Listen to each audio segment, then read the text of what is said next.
Okay, so after that preamble that took way too long, let's push into looking at taking the sort of 5 or 6 categories that Tim Harris developed in his article, and we're rearranging them a bit just so, because I think that'll be easier to engage with, and I'll be throwing in some bits that Tim would probably go, Greg, you can't say that. And I guess one of the disadvantages of our system is that the students in Adelaide, Sydney, Brisbane, Canberra, DE are not getting to actually engage with all 4 lecturers and actually seeing us bounce off each other. That will be a lot of fun, because we're actually good mates and we get on really well. We just think differently. Okay, so we start with the question of beginnings, and then we start with the beginning of Mark as the first of those beginnings. As Tim Harris says, Mark has an abrupt beginning. He just jumps straight in. Beginning of the gospel of Jesus Christ, and possibly Son of God, although that's not there in the best manuscripts. What he does do, of course, is he grounds the appearance of Jesus in Old Testament prophecy. Now, he gets his quote wrong. He assigns it to the wrong prophet and so on, so he makes mistakes, but we can see what Mark is doing. Goes straight into the baptism by John, and then that's followed immediately by a reference to the temptation, which is reported but not described. Okay, just as the devil sent him away, he was driven by the Spirit out into the wilderness, where he was tempted by the devil. So he went to where the wild things are for a few weeks. Okay, and then he heads up to Galilee. So by chapter 1, verse 14, Jesus is on his way to Galilee, proclaiming that the kingdom of God is here. And then there's a whole series of events in the rest of chapter 1, which I like to call Jesus' first day on the job. Okay, calls a few disciples, heals a blind man, heals a leper or whatever. And there's a whole series of little incidents, which are obviously not all literally from one day. But as Mark tells the story, this is like day 1, Jesus at work. This is what I did today, Mum. Okay? And if you actually go to this link, on my Jesus database project, this is a slightly different cut of it. This is looking at Matthew, Mark and Luke's version of when they first describe, Jesus going back to Nazareth, and you can see just very quickly that there are huge differences in the way the Gospels tell even that one story of Jesus kind of big day out kind of thing. Okay, so hopefully the system will stay with us. Yeah. Okay. So Mark gets straight into it. Jesus is action man doll. Okay. Matthew, of course, elaborates the story enormously. Then one of the most significant places where Matthew updates and enlarges Mark will relate to the beginning of the gospel. So we get a genealogy. We get a miraculous conception. We get the birth and the naming of Jesus, which is interesting. Joseph is told to call the kid Emmanuel, but he calls him Jesus. Okay? And Matthew doesn't seem to notice the lack of fit there with the details of the story. Okay? We have the visit by the Magi, the 3 wise men. Yeah? And as somebody who runs the library here has been known to say, 3 wise men in the same place at the same time, now that's a miracle. All right. Never mind a virgin birth. The flight to Egypt, the massacre of the innocents, and then eventually the family moves from Egypt back to Israel, but they go to Nazareth, not Bethlehem. The implication of all of that being, of course, that in Matthew, Jesus' mum and dad live in Bethlehem. That's their hometown. They have a house there over which the star stops and to which the wise men come. Get it? They are not looking for a room at a hotel.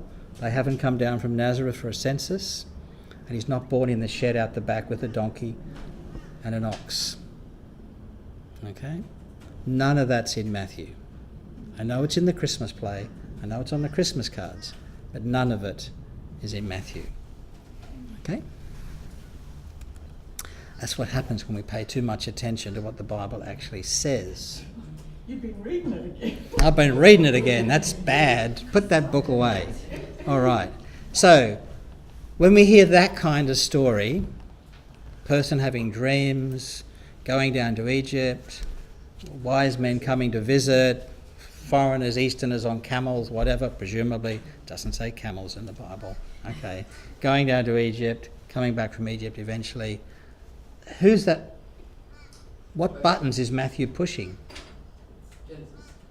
Yeah, Joseph, the Joseph story. There's even a guy in the story called Joseph who has dreams, okay, who goes down to Egypt, and the flight to Egypt is God's providence. I mean, this is dripping with Joseph stuff, but it's also alluding to the Moses story because of the nasty Pharaoh called Herod trying to kill all the baby boys of the Jewish people. So you've got the Moses tradition coming through loud and clear as well, and coming out of Egypt, which of course Joseph only does as a box of bones. Now I understand, like when Matthew, the writer of Matthew is saying these things, we're drawing on these traditions, and so straight away we're proclaiming who Jesus is, and that's the import. And I understand also that their understanding of historicity is totally different to ours today, and so they were quite flexible. What confuses me sometimes is that there seems to be in the Gospels a claim for historical fact. Quirinius, is that the guy? Quirinius, yeah, that's Luke. Census, there's little gems that are actually that makes it sound like we're not going for the big mythic tale. We are actually trying to pin this to a historical fixed point, and I don't have the brain to know how they thought then, and so I'm trying to put the two together. Okay. It's a bigger job, but yeah, sure. And you do have the brain for it, so stop kidding us. Luke gives, we traditionally read Luke as having more of a historical purpose. I think that's a misreading of Luke. Luke is not actually at all interested in history, but he is trying to pin down the events of Jesus to the Roman imperial story. Hence Quirinius and mentioning various other people in Luke chapter 3, where he gives that sort of triangulation. When so-and-so was the procurator, and so-and-so was king, and so-and-so was high priest, and all the rest. That's sort of triangulating it and linking it in with the Roman imperial system. But he's actually wrong. The census of Quirinius was not back in the time of Herod the Great and so on. So he gets his facts wrong as well. And that's okay if you don't want a perfect Bible. Okay? And we don't have a perfect church, so why should we have a perfect Bible? I think what Matthew is doing, he's evoking the themes, big themes about God at work, God with us, Emmanuel, the promised child, and so on. Okay. Now these were themes being used in other Jewish literature at the same time. We get it, say, in the Sibylline oracles. A child will be born, and he will be the Prince of Peace, and so on. And interestingly, around the time Matthew was written, there was a ruler, Tiberiades, I think his name was, who was the king of the Armenians, and he came to Rome to honour the emperor. And he came with a caravan of notables with gifts and Eastern Oriental spices. So Matthew has almost taken something out of the latest news feed about important visitors coming to Rome to show their respects to the great king of Rome, and he's appropriating that for the significance of Jesus, because as we'll see a bit later on, one of the categories that Matthew really does like is that Jesus is the king, which is not a historical category. Jesus is not a king, okay? But his title on his crucifixion is King of the Jews. Okay, so there's something going on there. So they're drawing on familiar themes and traditions and pushing buttons for people. And I think the big one for Matthew is what's called the Moses Haggadah, which is the traditional growing open-ended story, the Haggadah, about Moses, which was becoming more elaborated in the Hellenistic period as time went on. And of course the other big theme, as we'll see, when we look at the endings of Matthew, Matthew begins by having pagans there at the birth of Jesus, astrologers. I mean, these are not in the script. These are verboten, taboo. But they're the only ones who recognise what's going on. And at the end of the gospel, he says, go and preach the gospel to all the nations, to the Gentiles, teaching them everything I've taught you. So you've got this inclusion, with the Gentiles at the beginning and the Gentiles at the end, in a gospel which is dripping with Jewish issues. And therefore, because it's putting with Jewish issues, the reason for putting this historical or something like a historical fact in that time is to hook it into the tension with the Romans and to and between the movement of the Jews, the oppression of the Romans, and just it just seems inconsistent to have these, like, some of them you see that has a mythic theme to it, but some of them just seem to be a historical fact put in there, even if they got it wrong, for the sake of having historical. But there's no historical facts apart from the birth of Jesus in Matthew 1 and 2. Yeah. It's Luke. Yeah, you're partly merging Luke in, but it's still an issue about the New Testament. But and Matthew is not anti-Roman. He's not agonized. He's not trying to locate Jesus or Christians in the Roman world. I think Matthew is drinking deeply from the well of Mosaic. Moses the rabbi, Moses the Torah teacher, and Jesus has to be like him but bigger. I think that's what's going on. Anyway, we will never get through the four Gospels. That's okay. These are big questions, they're good questions. Okay, so we had Mark, Matthew, now we jump to John. Of course, totally different world. We now have the Logos. In the beginning was the Word was with God, the Word was God, he was in the beginning with God. Whoa, we've suddenly stepped up a notch. Okay, this is not wise men coming from the east. This is the incarnate Logos in human form living amongst us. Okay, and also the other part of the beginning of John, the first chapter of John, of course, is Jesus and the disciples of John. We get the testimony of John the Baptist.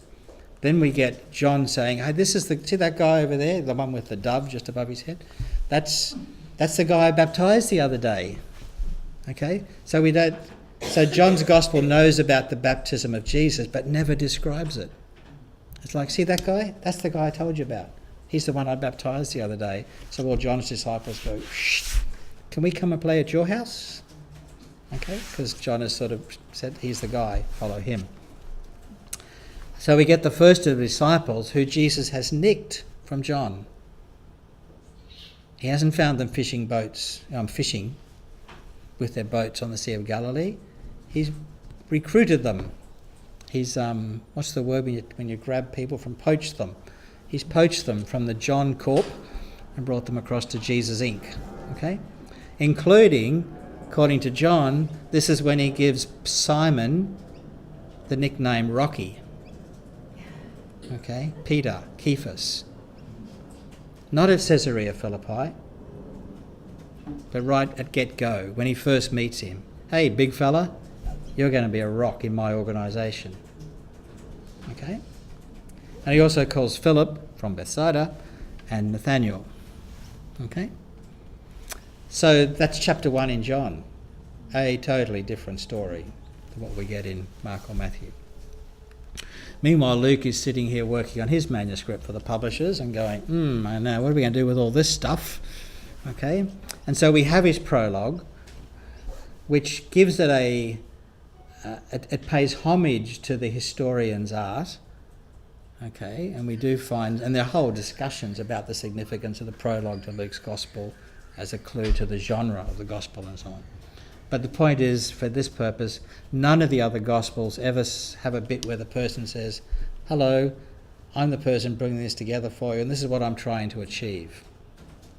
Okay, still doesn't say who he is or who she was, but Luke is identifying his purpose and what he's trying to do, and that he's not the first person to do this. He's standing at the end of a process. Lots of other people have had a crack at this before me, but I'm going to set the record straight and tell you how it really was. So there is a concern for order and for making things fit in. Okay? And we, I think, because we've mortgaged truth to historicity, we naturally tend to read Luke as a historical gospel. But there are very good reasons to think Luke is not historical at all. It's more thematic. The big idea in Luke is that everything ends up in Rome and that Jerusalem is the centre of the world. So, there's a whole lot of reorganising of the tradition around that, which makes it very unhistorical. Then we get a well-constructed tale of two boys. I just couldn't think of another word starting with T that means boy-child. Okay, so we've got John and Jesus, John the Baptist and Jesus. Here, for the one and only time in the Gospels, They're reles. There's nothing in Matthew, Mark or John which would suggest that they are in any sense relatives. Okay? But we've all bought the line that they're cousins because of Luke chapter 1. Okay? So this is a novel idea which Luke introduces to the Christian tradition. And I think he's actually playing with the Romulus and Remus script, the mythical founders of Rome, the twin boys, okay? It's Snow White and the Seven Dwarfs done in the forest kind of thing, okay? So we get twin annunciations, twin miraculous conceptions, twin births, but with very different classes of visitors. Jesus is visited by smelly shepherds who aren't allowed in the temple because they're unclean. John is visited by his dad's workmates who are priests, okay, and who don't agree with not naming the child after his father. Tradition. Jesus is presented in the temple for his circumcision, and there's not a hint that Herod's soldiers are looking for them because it's a totally different story. There's no flight to Egypt. There's no temple police on the lookout for the newborn king of the Jews. Totally different script, different play. And Jesus does his bar mitzvah at 12 years of age. Okay, good Jewish boy following all the proper steps. And everything in Luke chapters 1 and 2 fits in with tradition. There's continuity. There's no disruption. We're not antisocial. We're not bad for the cohesion in the community. Don't pick on us, Rome. We're nice people. Okay? So there's no threatening Herod, there's no magi, but there is an all-pervasive Roman Empire with census systems and tax collectors. Okay. Then we go to endings. Mark chapter 16, 1-8. It's equally abrupt as the beginning of the gospel, even more so.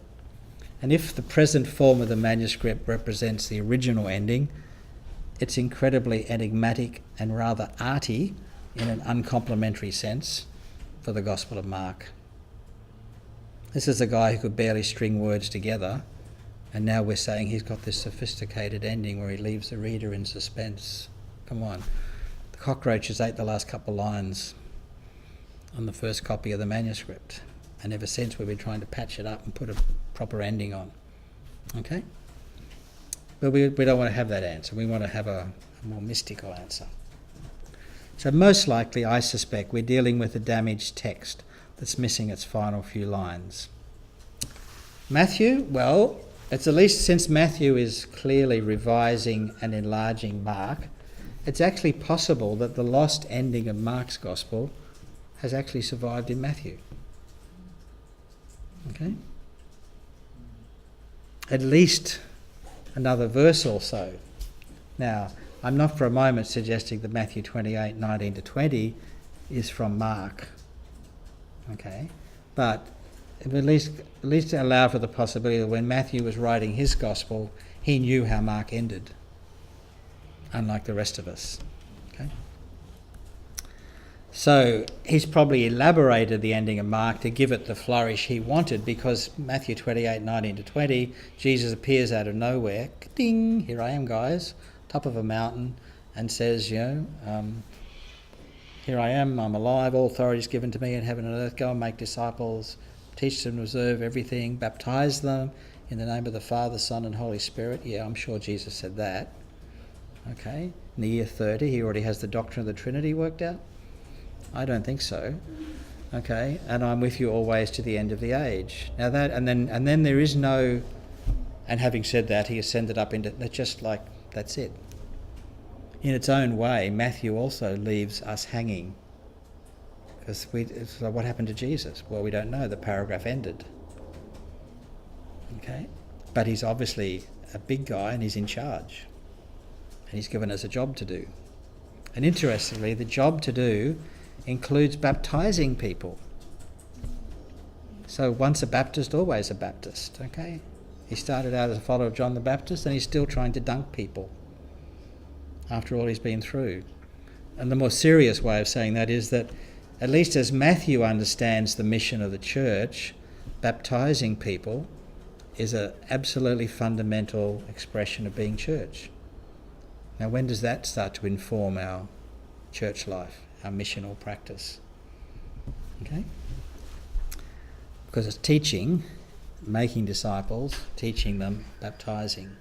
But for Matthew's version of Christianity, it had to be ritualized. This is a very Jewish way of thinking about it. They've got to be brought into the tribe. They've got to be brought into the community. They can't just be random radicals out there with their new ideas. They've got to be incorporated. So he doesn't tell them, don't forget to say Mass every Sunday at 8 o'clock, but he does tell them to baptise anybody and everybody. Interesting. So this final sort of scene, which is of course a theophany, which is epiphany with or epi chopped off and theo put on, a theophany, a revelation of God, is pure Matthean creation. But it offers a beautiful theological inclusio with the opening stories, where it is the Gentiles who get it. And King Herod, with his Jewish advisors, understands it only to the extent that he tries to exterminate it. And that's part of the visceral anti-Semitism in the Gospel of Matthew that we don't like to face up to. Okay, John's ending. Well, John also has a double-barreled ending. Chapter 20, 30 to 31 seems to provide a conclusion. Okay? There are many other things that Jesus did and said they can't be filled into one book. These are written so that you may know, and knowing this you may believe that Jesus is the Christ, the Son of God, and have eternal life. Okay? So a good fundamentalist upbringing never goes astray. All right, so we've got that ending at chapter 20, 30 to 31, and then we get this epilogue in chapter 21, up by the Sea of Galilee. Feed my sheep, all that stuff. Okay, so John has this double-barreled kind of ending. So you couldn't get much more different from Mark than what we get in John. Unless, of course, you go for Luke. In Luke, Easter is rescheduled. In Luke Acts, indeed, Easter is rescheduled. It no longer happens in Galilee. There is not a single Galilean episode in Luke's version of Easter. It all gets reassigned to Jerusalem. So what I call theogeography has overridden the traditional storyline. The Galilee didn't count as far as Luke was concerned. Never gets a mention in the book of Acts as a place where there's any kind of Christian presence. Interesting. That also, of course, may play into the fact that by the time Luke is written, which I think is early to middle 2nd century, the Galilee was the homeland of surviving post-destruction Judaism, and it was not seen as Jesus' land. It was seen as Torah land. Okay, that's where the Mishnah comes from. That's where you find Rabbi Judah the Prince. Okay, that's where the rabbinic leadership is in the middle part of the 2nd century. So it's not surprising to me that Luke thinks Galilee is Jewish, irredeemably Jewish, and doesn't even give it a run. Luke also creates, invents, whatever, gives us, use neutral language, the 40 days between Easter and Ascension. There's not a hint of that anywhere else in the New Testament. Okay? In fact, it's the opposite in John. Happens the same day. Okay? But Luke creates, in his obsession for patterns, Luke creates a 40-day period. And without Luke, we wouldn't have the church here. Okay? So you get the 40 days, 40 nights, something's going on here, and then that brings us up 10 days short of Pentecost, the feast of the Feast of Shavuot. Okay, and of course in Luke the ascension happens near Bethany on the Mount of Olives. I can show you the spot with the hole in the roof of the Greek Orthodox Church. Okay, actually it's a mosque now, but there's a hole in the roof from the ascension. Okay, you think I'm being cynical, don't you? Okay, all right. So that's beginnings and endings. Okay, and they're not only significant for a number of reasons. One of them is if you think about texts that originally perhaps exist as parchments, then the bits of the text that are most visible are the first part of the scroll and the last part of the scroll, depending where the person before you left it. Do they roll it back to the beginning? Or are they teenagers who can't do that, can't load the dishwasher, whatever, and so it just gets left wherever they finish with it. Okay? Or they're just having a boy look. Okay. So then we've got this settings, characters and encounters, which of summarises where, who and what. Okay?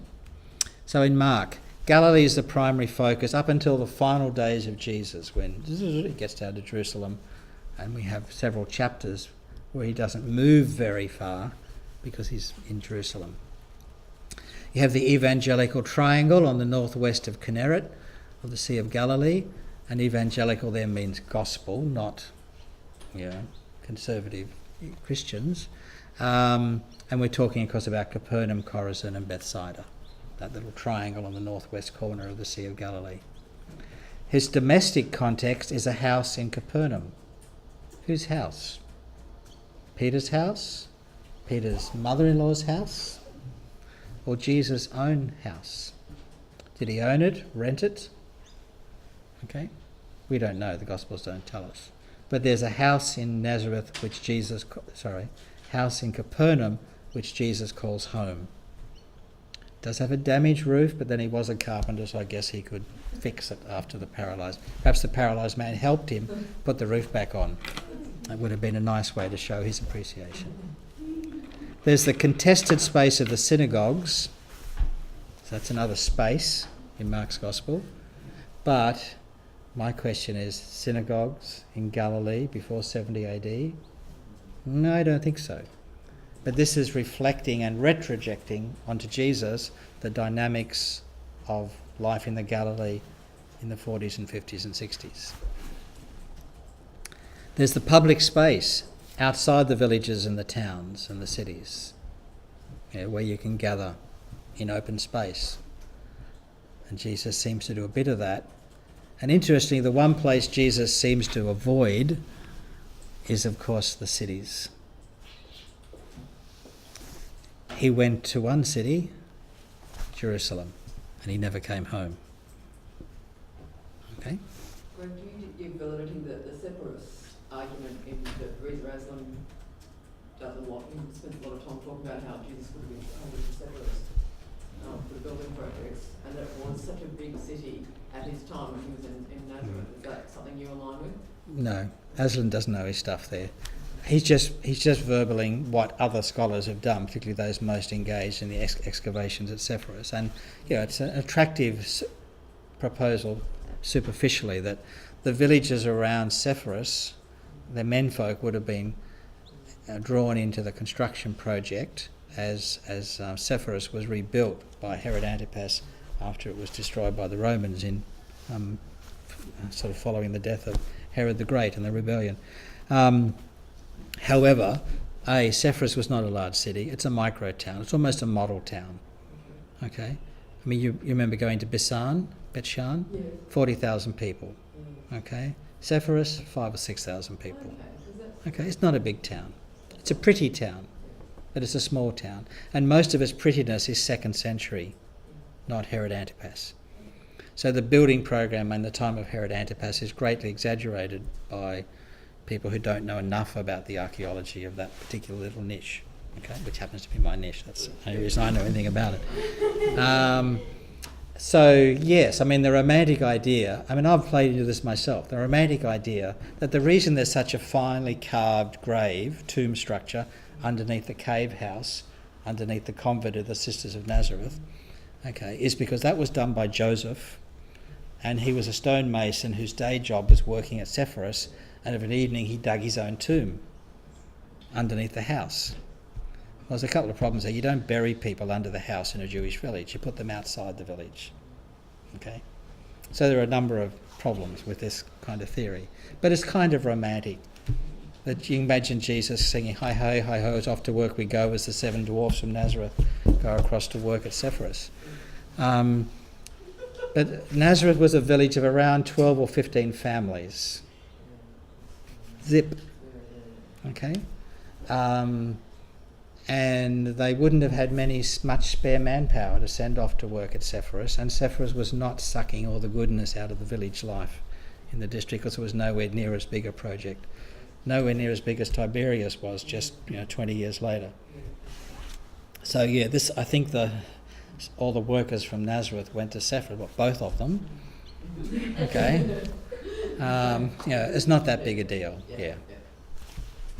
So, but I actually love Aslan's book. I just wish I'd written it.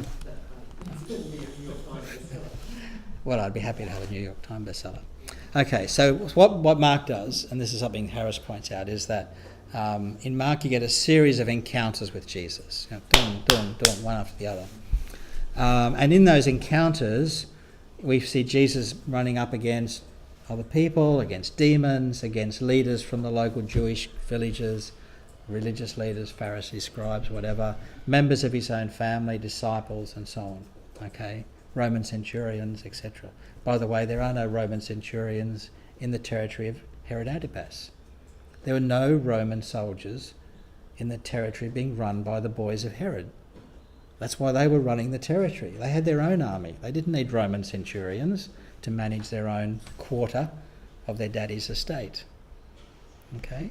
So wherever that story comes from, it doesn't reflect, the dynamics of that part of the world. So through these encounters, they're catching a glimpse of Jesus, and they're being asked, or they're asking themselves, or they're saying to one another, who is this guy? Wow, like other people don't talk like that. He doesn't use footnotes. He just says, this is how it is. Okay? And of course, in those encounters, the reader is being offered insights into discipleship. What does it mean to be a disciple of Jesus? And quite often, as Tim Harris points out, Mark notes the reactions of the people. And they were astounded at his authority or whatever. Even the wind and the waves obey him, and so on. So Mark actually notes the astonishment of the observers after they've run into Jesus. If you want a little narrative theology book on that, Gerd Tyson's book, Shadow of the Galilean, I think is still fantastic. Okay, so it's out of print. I've got 6 or 7 copies actually on my bookshelf, but it's which I rescued at one stage. But he's a great scholar, but he's writing a story about the historical Jesus rather than a book about the historical Jesus. You didn't use this one in your essay? No. Oh, okay. Get the book. And what in that story, a guy called Andreas, which of course is the Greek for young man, is on a job. He's been coerced into joining the Roman secret police, and he's got a job of finding out what he can find out about Jesus and reporting back to Pilate's secret police head. Okay, so he goes to all the places where Jesus has been, but he only ever gets there after Jesus has moved on. Okay, he never gets to meet Jesus. Interesting. But he meets the people who met Jesus, and they describe their encounters with Jesus. Okay, and I won't tell you how the book ends. It's a really, I think, a great book. Shadow of the Galilean. We used it a few years ago, like 20 years ago, as as one of the Archbishop's certificate units. So we had a set of these copies which were being thrown out a couple of years ago. So I took the 20 or 30 copies and I've been handing them out to students ever since. So I still have about 7 or 8 copies on my bookcase if anyone wants a copy. So it's a really interesting book, written by a top historical Jesus scholar, Gerd Tyson, but he's writing us narrative theology. At the end of every chapter, he has an imaginary conversation with his critical theological colleague. I've got to be careful because of the names here, but I'm sure he calls him Ratzinger. This may be oral memory getting confused, but it's a name like Ratzinger, who he writes a letter, and then in his next chapter, in his little extra bit, he says, "Thank you for your dear Ratzinger. Thank you for your comment. I understand you think I'm being too naive. However, the reason I'm doing it is for this." So he's reflecting on the methodological issues involved in historical Jesus research, as he writes this story of the young man Andreas looking for Jesus. Lovely little book. Oh, it's about 85 or something like that. Get it on Kindle too. Getting on Kindle. Brilliant. 1427, Shadow of the Galilean. Yep, excellent. Okay, it's on Kindle and it's a fantastic read. How much is it on Kindle? 1427. Okay, Or there's good. another version for 1281. I'll give you $10. Well, the ones in next door are free. Okay, but if it's on Kindle, I'm interested. Okay, so that's who, what, and where, whatever in Matthew. In Mark, Matthew, of course, the setting is much bigger. This is not just something up in the corner of Galilee. He's much more engaged with Herod and his sons, the visiting magi. He mentions Archelaus, he mentions Antipas, and so on. He has these astrologers from the east. And Jesus' mum and dad travelled to Egypt on a package tour with a donkey. Okay? So it's just like it's a much bigger world that Matthew's Holy Family lives within. Crowds are drawn from a wide area. Cop this bit. His fame spread throughout all of Syria, and they brought to him all the sick, those who were afflicted, and great crowds followed him from Galilee, from the Decapolis, which goes from Damascus to Amman, from Jerusalem, Judea, and beyond the Jordan. Now, if nothing else, this probably tells you the kind of people who Matthew has in his mind as he writes his gospel. These are the Jewish diaspora communities, presumably near the end of the first century. But Jesus probably was not pulling in people from Damascus and Amman, to come and listen to the Sermon on the Mount. No, he wasn't on Facebook. He was on Facebook, but he wasn't on Facebook. Oh. Okay, so the character of Jesus is like the big one that dominates in Matthew. He's like Moses, then some. Okay? And his disciples are not portrayed as negatively as Mark, although they're still portrayed as people with just little faith. Okay? Ye of little faith. But the ones that Matthew has really got it in for are the Jewish religious leaders who are attacked with vitriol. Matthew 23 in particular is a really nasty piece of Christian anti-Semitism. And probably below the surface, we're actually seeing the tensions between Matthew's people and the synagogue people. Okay? There's a real serious argument going on here. John, pushing on.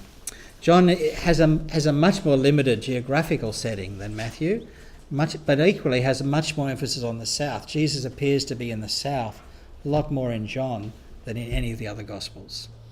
But he also does stuff in Galilee. Okay, and it's like, it's Tabernacles next week, why don't we go down to Jerusalem? Sure, let's go. Look, you go ahead, I'll catch up in a day or so. It's like no big deal. They go backwards and forwards all the time. Very little interest in chronology in John's Gospel. And the three headline characters are John the Baptist, Jesus, and this beloved disciple. Now, Tim Harris says it's John the Baptist. No, he said he adds in God, but he still only has three characters. I think he has Jesus, beloved disciple, and God. I think John actually looms pretty heavy, pretty large in the Gospel of John, as in John the Baptist. And I don't think God is a character in the story in quite the same way that these other people are. The lesser characters include the mother of the Lord, the disciples of John the Baptist, Nicodemus, the unnamed woman at the well, Thomas, Lazarus, and along with Mary and Martha, his sisters. And again, they're not his sisters in Luke. Well, at least in Luke we have a Mary and Martha, but there's no Lazarus in that story. We have Pilate, of course, who gets a much bigger role in John's Gospel. There's a big dialogue between Jesus and Pilate. What is truth? What sort of a kingdom do you have? All this sort of stuff. Just imagine Pilate having that conversation with a guy who's about to be crucified. Peter, of course, plays a much bigger role in the Gospel of John, as does Mary Magdalene. Then there's Luke's version. Luke's canvas is the empire. Okay? It's anchored in Jerusalem, but his vision is the gospel belongs in Rome. Okay, and hence we've also got Luke and the book of Acts, of course, following after. John the Baptist plays a much bigger role in Luke Acts than he does in any of the other Gospels. We've already seen that. I mean, he's part of Jesus' family in Luke chapter 1.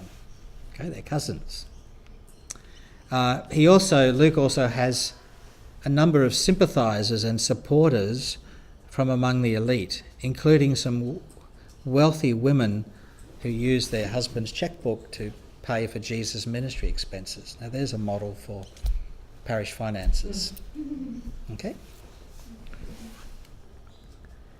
In the first part of Luke, chapters 3 to 9, the focus is very much on Galilee, and then, of course, from chapter 9, end of chapter 9, through to chapter 19, he's on the road to Jerusalem. There's big middle section on the road. Another interesting thing about Luke is that the Jesus' programmatic speech in the synagogue, inverted commas, in Nazareth, in Luke chapter 4, is like a first draft of Peter's speech at the temple in Jerusalem on the day of Pentecost in Acts chapter 2. And both of them are programmatic speeches, and both of them focus on the role of the Spirit. So Luke was consistent when he wrote speeches to put on the lips of other people. Okay? There were women to watch. The widow of Nain, the woman with oil, always good for a massage. There's Mary and Martha, who don't have a brother called Lazarus. But there are some women that are missing, including the Syro-Phoenician woman and her sick daughter. Luke just skips over that whole section. And there's no Sermon on the Mount. Okay, much of the content of the Sermon on the Mount occurs somewhere or other in the Gospel of Luke, but there's no equivalent great momentous speech. In a sense, Luke chapter 4 takes the place in Luke that the Sermon on the Mount would have in Matthew. This is the best of Jesus, circa 28, 29, something like that.